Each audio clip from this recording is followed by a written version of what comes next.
break every rule in this dumb code of conduct. It is the Morning Mayhem on Trans-Africa Radio. Let's stick it to the man.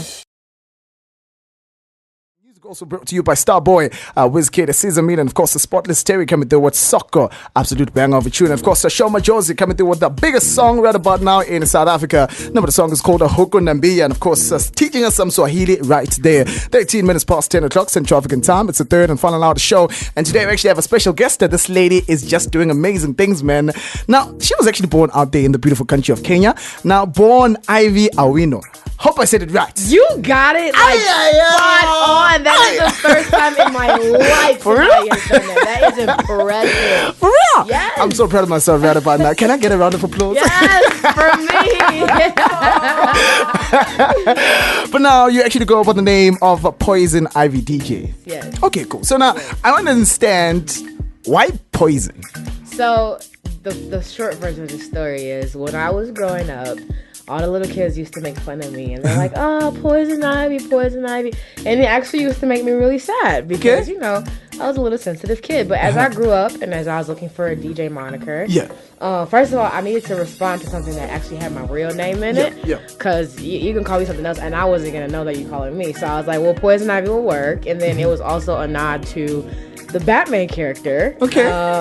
Because, she's one of the few, female lead supervillains in, DC Comics. Yeah. And so that just points to, powerful women, and she was, into the environment and really, protected botany. Yeah. And, I don't know, I just liked it a lot. And so, yeah, and then, of course, stylized it with the Z because of my sorority. And here we go. Okay, very interesting. And Poizon Ivy makes you itch, so you know what I'm saying? Layers to the name, yeah. Now, you're actually born in Nairobi, Kenya. Absolutely. In a suburb apparently called Langata, you know? Yes. Now, the real LA is what I call it. Oh, the real LA. The real LA. Okay.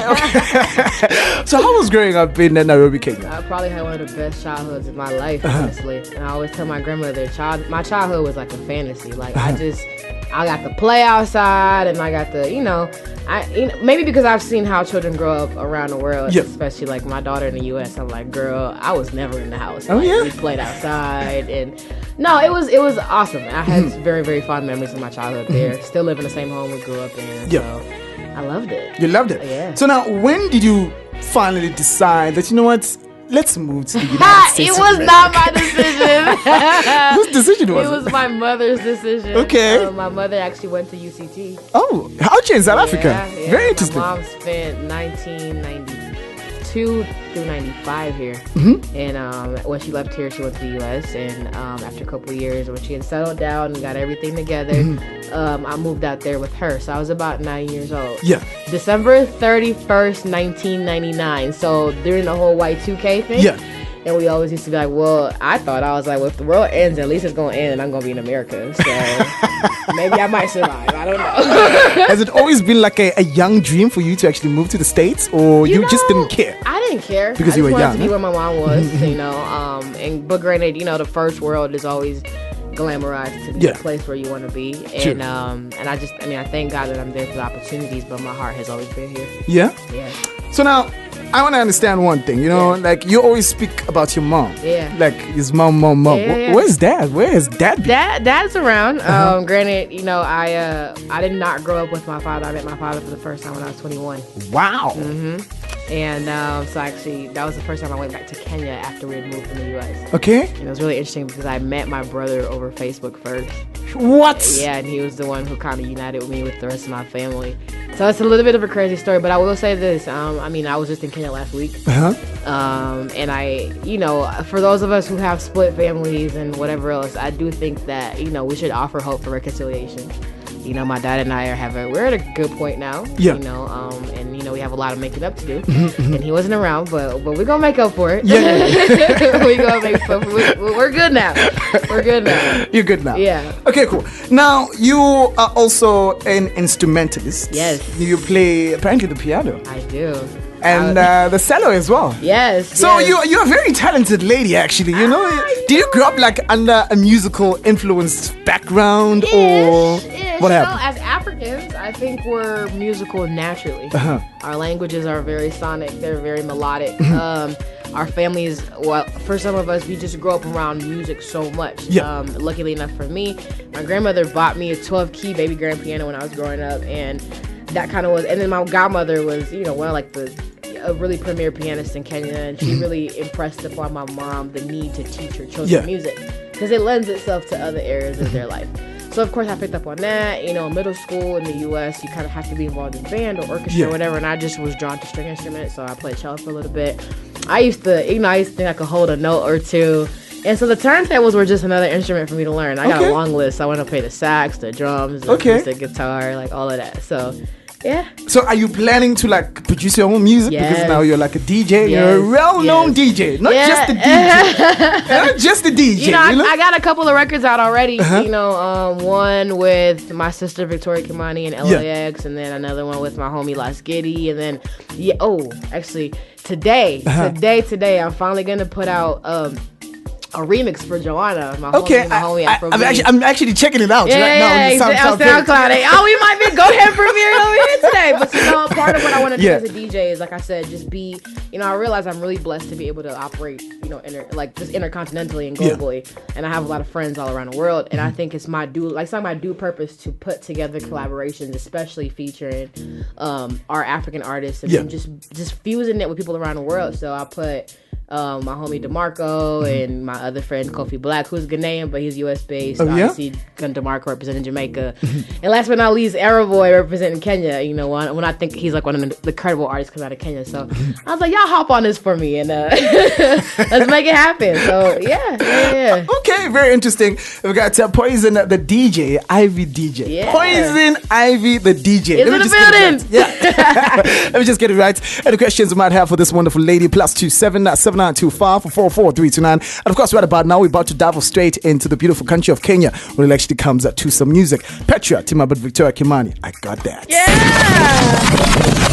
Hey yo, we are Kenya on that one. Teaming up with a very talented lady. She actually goes by the name of Victoria Kimani. She's got a brand new album right now. The name of the album is actually called Afropolitan. That's my sister, man. I was just with her yesterday. Yeah. Oh yeah. Wait, that's like my. You know, we're privileged to. You know, we always like gravitate towards people who are like us. Yeah. And being an East African woman, like, and it's not too many of us that have been given that opportunity to be on a super forefront, you know?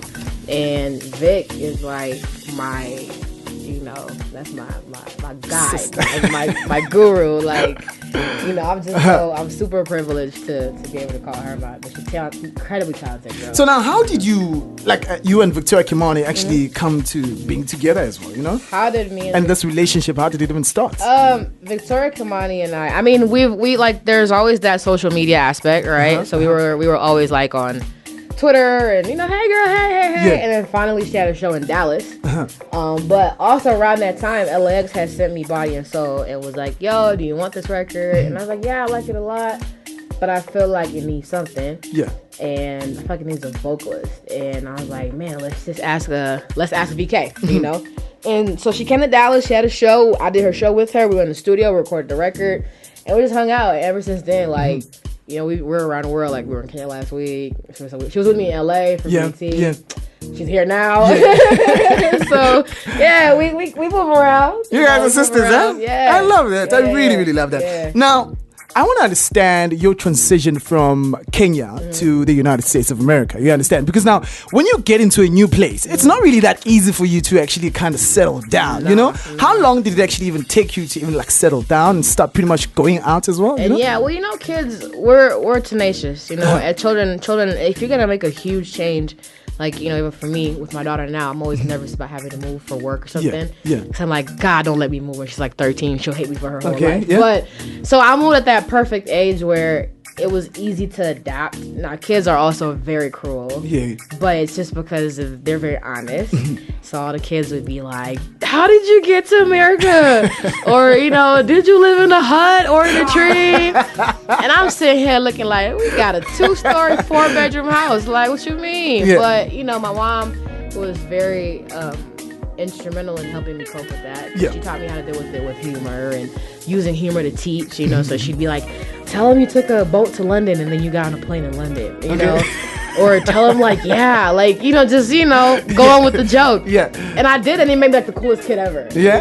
You know? So, but ever since, she taught me how to love myself. She taught me how to own the culture and not, because a lot of us tend, like, but I went through periods where I'd stand in the mirror and I'd like practice losing my accent. You know, Okay. obviously coming from a British colony, we naturally, you know, we speak.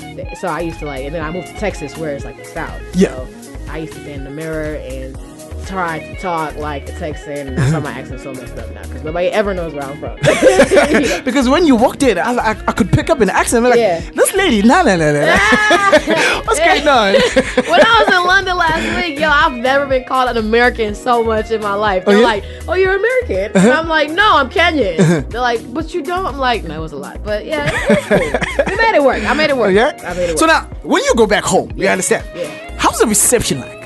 Man, I feel like a rock star. Come on! I feel like a rock star. Except this last time, though. I don't know. No, I mean, it's great. Home, like, literally, I go home to reset. Yeah. You know, I go home, I go to my grandmother's house. I still sleep in my room. Yeah. My daughter sleeps in that room. Yeah. Like, it's a family house. I love it. I love being there. It's just getting harder and harder, though, because I feel like the expectations are getting higher and higher, Okay. you know. But really, sometimes I just want to come home and chill. You know? I don't want like the pomp and circumstance. I just kind of want to hang out. But I can't ever take that away. Like, that love is so real. Yeah. It's like the most authentic, pure love you will ever get is from the people who, you know, are like you. You know, so I love Kenya. Y'all know that, man. So people pretty much don't treat you the same as they used to treat you. Yeah, it's weird because like it's starting to become like family, and I'm just like, it's just me, guys. You know, but I curb it. So now, are there certain like expectations that you always get, you know, and certain things that you pretty much? You know what's happening now? Yeah. It's like I got home last week. I surprised my grandmother. Yeah. She didn't know I was coming. Nobody knew I was coming. I literally showed up. Yeah. And she was like freaked out. It was the craziest thing ever. But I was doing the morning show like 5 hours later. Okay. And she's like, do you sleep? You know? So the biggest problem is time. Because I now have to split my time between work and meetings that I can only take when I'm on the ground. Yeah. And then my family gets like the last 2 days. So in December, like I have plans to go home and not work. Like just go home and actually vacation, you know? Wow. Yeah. So now I want to take you back to a time back in 2013. You know, I heard that you actually became the first radio DJ. Yeah, like you became the first DJ on that radio station out there, you know? Please tell us about that. I went to school in a place called Milwaukee, Wisconsin. Yeah. I went to Marquette University, which is home to Dwayne Wade, Jay Crowder, Jimmy Butler, and a host of other NBA standouts. And at the time, I was DJing still, and I really wanted to be on radio, so I did college radio for a little while. And then I interned at the station called WKKVV 100.7. So that was like the first major radio station that was home to me. So I was a promo intern. I did all types of stuff in there, and I finally got the opportunity to become a mix show DJ. Yeah. But lo and behold, they had never had a female mix show DJ in the history of their station. So I became the first one. You made history. Look, it's God's plan. Drake told y'all, it's God's plan. It's God's plan. You know what I mean?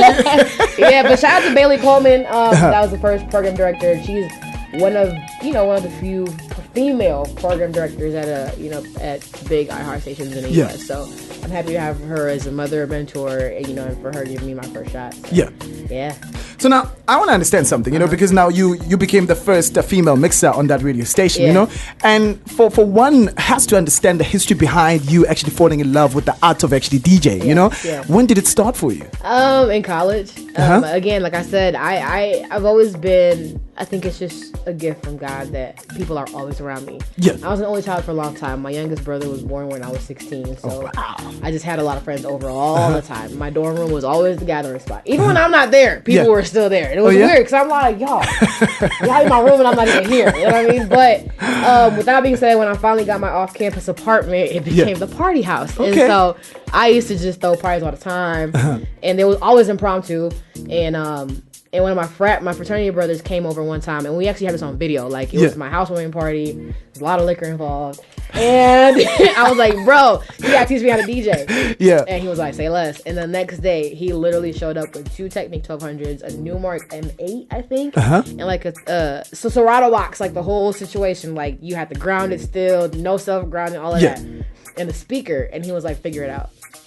So you had to learn it yourself. I had to learn how to set it up myself. So I'm setting it up, and the records are spinning, and they're going backwards. And I'm like, they're going backwards. But I guarantee you now I can troubleshoot any setup by myself quickly, because I've gone through it all. You've gone through it all. All of it. And you've actually reached a status whereby you've actually opened for the likes of Nas, Wiz Khalifa. Yeah. I mean, the list goes on and on and on and on, Yeah. So now I want to understand one thing. What has actually been your biggest highlight so far? Wow. Aside from becoming the team DJ for the Dallas Mavericks, I would say this year, I got to DJ the NBA All-Star game. Yeah.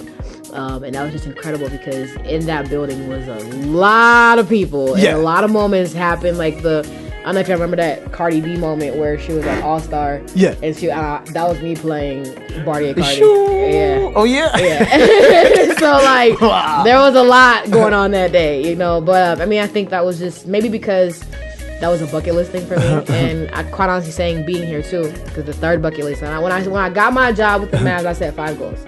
The first goal was to make it through my first season. Second goal was to be involved in All-Star some kind of way. Third goal was to program the NBA Africa game on behalf of the NBA, and so that's happening this weekend. Fourth goal was to work with FIBA, either or both men's and women's basketball, and program the Olympics for the team. And the fifth goal is to win a championship with the Mavericks. And so I'm 3 in. So you're 3 in? I'm 3 in. Only 2 to go. 2 to go. Oh, yeah. FIBA, what's up? So, yeah. Wow, that is really, really amazing, man. That is. Now, I wanna also find out, how did this NBA even come about? Man. How did you get approached? What's funny is, I worked for the Mavericks as a child. Oh. And if you go on my IG, you'll see this picture of me with like a broom. This become like my go-to thank you God picture because I was a ball kid. So you know how every team has the kids who sweep the floor when the players fall, rebound for the players. So you call it a bucket? A ball kid, yeah. So so I was that from when I was 12 to when I was 18. Were you also earning a little bit of extra cash there? It's not a paid job with us. It's very much a volunteer thing. But on the flip side, you get to go to every home game for 5 seasons for free. You get tickets for your family. You get merchandise. It's a lot of perks. If you know how to finesse the system, you gonna get. I got a job 10 years later. This is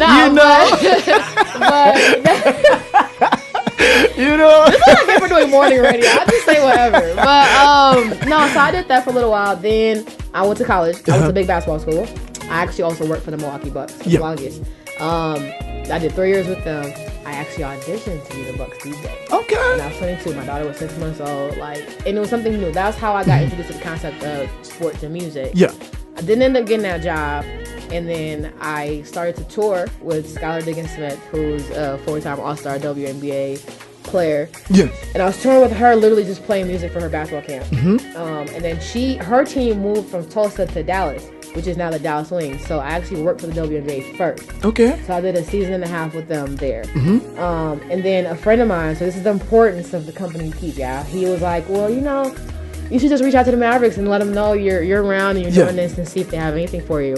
And I did. And the lady who I reached out to was a PR intern when I was a ball kid. Okay. So she remembered me. Yeah. She was like, yo, we ain't got a job for you right now, but in the future, we'll let you know. 2 months later, I got a call. Shucks. And they were like, so about that job. Our DJ just quit. I used to listen to. What? So I was like, bet. So I went in and I interviewed and, they were like, why should we, the famous why should we hire you? Oh, this is the best one. So I pulled out that picture of me. And I was like, maybe because I've grown up in this building, I know exactly how it should sound like. I know everything about this place. And come to find out, they were ready to offer me the job on the spot, but they decided to just, put me through the ringer. Okay, to prolong whatever you. else. Yeah. So I mean, it's interesting because not a lot of people know what I do, and I didn't know what I was doing either. At that, I had to learn. Wow. All I have is an innate knowledge and love for music and sound. And understanding of how sound affects environments. So literally I run a software called Click Effects, and from the beginning of the game to the end of the game. All the audio in the building that doesn't come from a video comes from me. So including like during the game when you hear like, you know, like be fans, like you hear all those chants and stuff, that's all me. So yeah. Wow. I am so proud of you. Can I also like, you know, sneak into Come like on your Saturday. bag, yeah? Come on Saturday, I'll show you. I'll be more than happy to show you how it works. And then on Saturday it's gonna be fun because like I'm literally, my plans are to program the game in entirely African music. Yeah. So now, I want to understand something when it actually comes to your DJ sets. You know, how do you pick and choose specific songs? It's hard because it depends on which capacity I'm working. Okay. Yeah, because obviously in my DJ role, I'm an on-air, I'm a mix show DJ, I'm a radio DJ, I'm a club DJ, I'm a freelance DJ. Then there's like the sports side of things.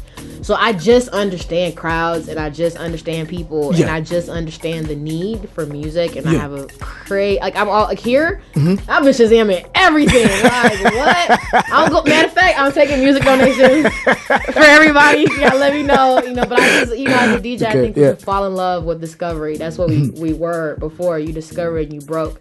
Well, we moved away from that because now you want to be the one playing the popular music. Sure. But it's too much of that happening. So I'm willing to be the DJ who takes the flack for always playing the new unknown stuff. Yeah. Because one day y'all gonna be like, she was the first person to do it. You know what I'm saying? And I just love it. Honestly, it's not for clout. It's not for anything. It's except for the fact that like I just love music. Yeah. You know, so research. Okay. Lots of research.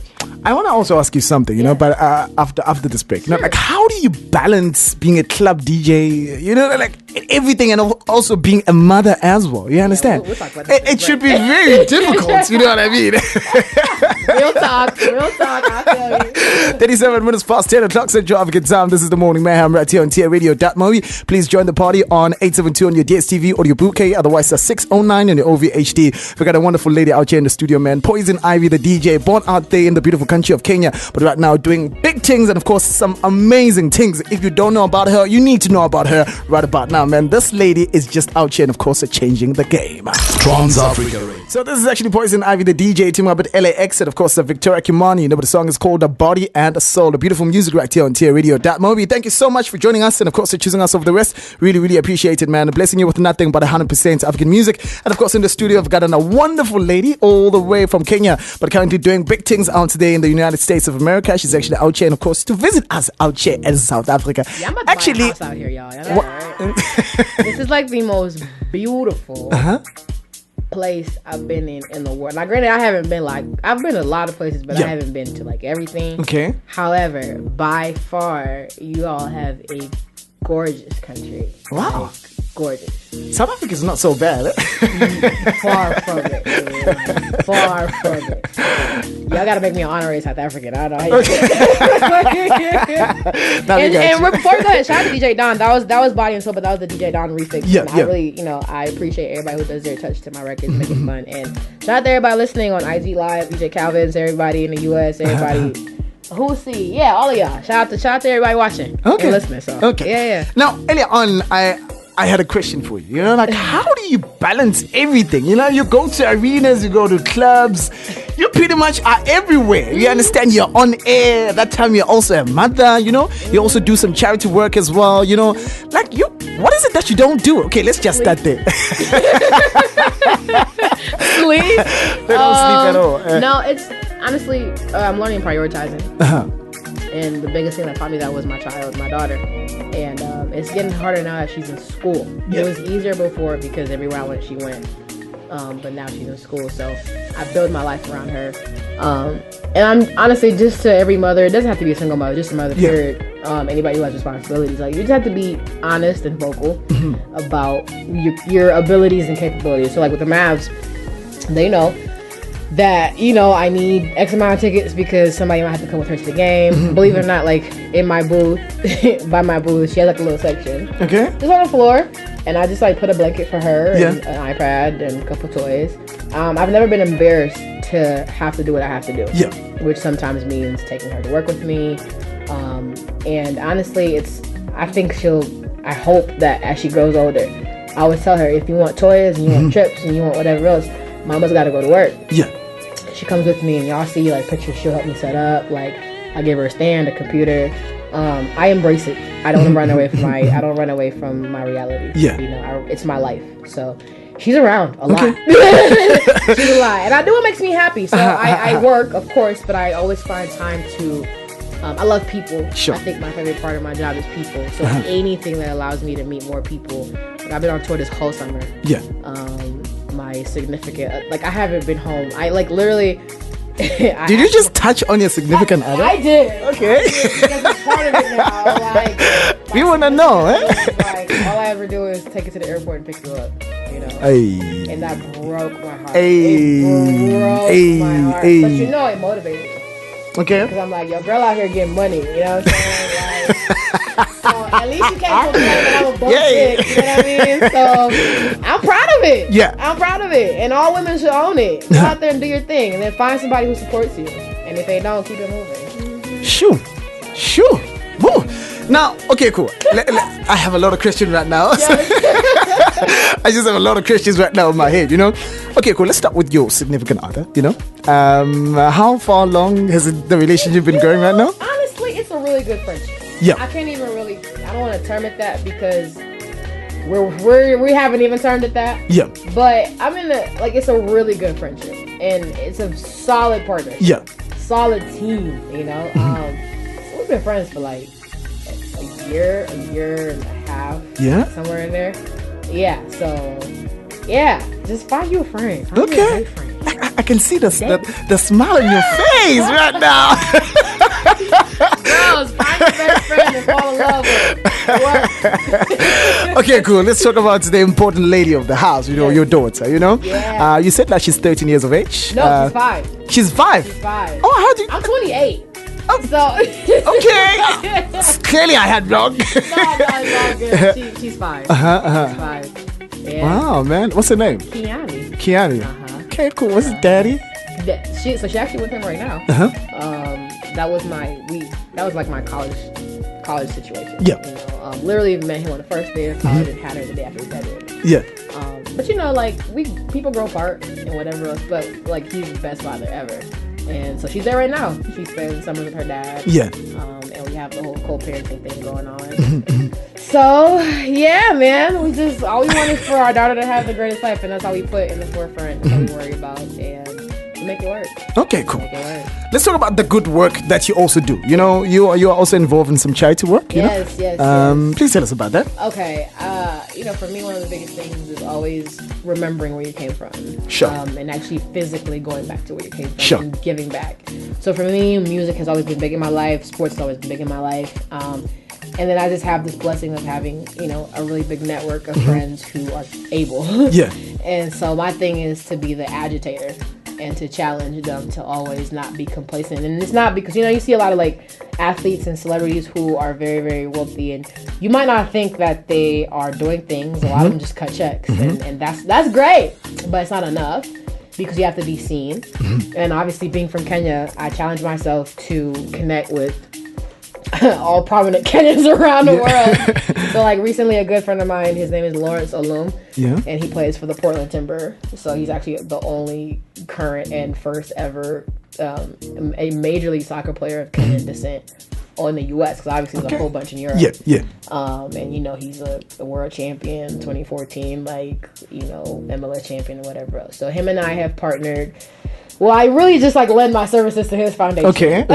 So like very recently, I just help guys. Understandable. I'm not judging. You know, but so you know, he's building his, you know, like facilities. You know, he plays soccer obviously, so it's just helping kids through sports and education. Yeah. So you know, we took a whole bunch of uniforms, shoes. I'm just working on like camps, working on getting the kids at home what they need to be able to actually practice these things that could help them get out. I was at the NBA Africa office yesterday talking to Amadou Gallo, who has he's the president or vice president of NBA Africa, and he has a fully functioning academy in Senegal, the Seed Academy. And that's like, I study those kinds of things. You know, like literally they put kids through school, through basketball, they get them higher ed overseas. If you go pro, that's on you, but your only responsibility is to come back home and do it to, you know what I'm saying, help the kids. So we just have to create this cycle of accountability And I'm just trying to be accountable for myself and my friends and like lead by example. Every little bit counts, you know. Wow. So yeah. I've also heard that you worked with like Snoop Dogg, yes. Obama So, like, as well. Well, so that was like during the Obama campaign. I feel like everybody in America who's a teenager worked for Obama. Okay. But no, I mean, yeah, I did a lot of stuff for, like, they had everything for Obama, including like DJs for Obama. Like, Okay. They were campaigning. That was the most incredible grassroots campaign I've seen in my whole life. Yeah. So everybody felt like they were a part of, you know, that campaign, and whether it was in a club, like you DJing, be like, make sure you register to vote. But no, Snoop has a youth football league that I've done some like musical stuff for, like the Dirk Nowitzki Foundation. This is a long list. It's a very long list. You also work with like big brands, you know, like internationally recognized big brands, you know. Light work. One Nyana being Red Bull Nyana. What does that mean? Another one being Adidas there, you know what I mean? Like, this lady's just doing the work, man. Like, you're doing a fantastic job, man. I'm so proud of you, you know. Like, it's my first time meeting you. And, you know, like, going through your bio, I'm like, this lady is just amazing. Like, where do you get the inspiration from? Like, where do you draw the inspiration from? Funnily enough, being in South Africa has been very, very, especially right now, it's been super emotional for me. Like I said, so yesterday we ended up going to Soweto, like to, you know, Mama Winnie and Nelson's home, and like I've had an obsession with like the Mandelas from a very, very young age. For the simple fact that I think that was true dedication at its finest. Like, this family literally dedicated their whole lives to a cause. Like from like birth to death. You know what I mean? Yeah. So in discovering my purpose and this whole year I've been on this journey, like it's been hard. Like, I've been going through a lot of ups and downs in terms of like emotionally, because you're at a point where you think you have it all, but you feel like you have nothing. You know? Sure. So other people and other people's struggles, and just making sure that by the time I kick the bucket, like, I've no more life to live. Like, I've lived every last bit of it. So every day I wake up and I just challenge myself to make sure that by the time I lay down, I feel like I've done something. So I just wake up and repeat. Amazing. Amazing, man. Amazing. So earlier on, you actually told us that you actually have some of a new track, you know? The Joanna Poizon IVY remix, you know? Please tell us about that one. Afro B. One of my friends actually sent me this record, a screenshot, and was like, yo, listen to this song. Yeah. And I did, and I fell in love the first day, and that was during my season. So one day I was like, oh, this will sound really good on the speakers at the arena. And I played it, and you know, I posted it, tagged it, whatever. And he reached out, and it was just, you know, just super appreciative. Then I was in London like not too long ago, and you know, he had me on Capitol, and we just become really good friends. So, you know, friends help friends, and he has a whole bunch of remixes, obviously, like Mayhem, Wizkid, Kitty, like he has a gang of them. And I was just like, but I think you're missing one. Okay. And it's like the worldwide remix, because it was it's very West African, or, you know, Wiz or whatever. So I just, you know, called some friends that represent, like, you know, Jamaica, the U.S., but the diaspora, and Kenya, of course, because I gotta put it on. You have to. Selfish plug. So yeah, that ended up with the Joanna remix, which is Afro B, myself, DeMarco, big shout out Kofi Black, who again is from Ghana but is in the U.S., and Arrow Boy from Kenya. And so we did a little something. Y'all about to hear what it sounds like. So it's out on SoundCloud today, y'all. Yeah, I get to premiere it right here on Trans Africa Radio. So it's lit. Right here on my show, by the way. You know? Yes. And the saddest thing is that we only have 3 minutes left of the show. You know. Oh my God. That is so sad. That is really, really sad, you know? We made it work. Yeah, we made it work, right? We made it work. Yeah. So, yeah, where can people actually catch you on social media? And it's easy. At Poizon IVY The DJ, across all channels, Poizon with a Z. Of course, if you are in SA, please come to Victoria this weekend. I will be out and about, different clubs, check the IG. And of course, for the NBA Africa game. And thank you so much for having me. Totally a pleasure. Hands down, probably one of my favorite interviews of all time. And it goes on record. Woo! Thank you. Mama, we made it, baby. We made it, baby. Otherwise, for me, Thabang Mashile, it's also a wrap. I'm going to be back on your radio tomorrow morning between the hours of 8 and 11 a.m. CAT. Have yourselves a beautiful day, okay? Otherwise, here's that exclusive jam right here on TA Radio. Moby, Poizon IVY The DJ, the worldwide remix. Joanna, your busy body, busy tonight. Joanna, making on the dummy tonight. Joanna, your busy body, giving me life, oh. This is Trans Africa Radio.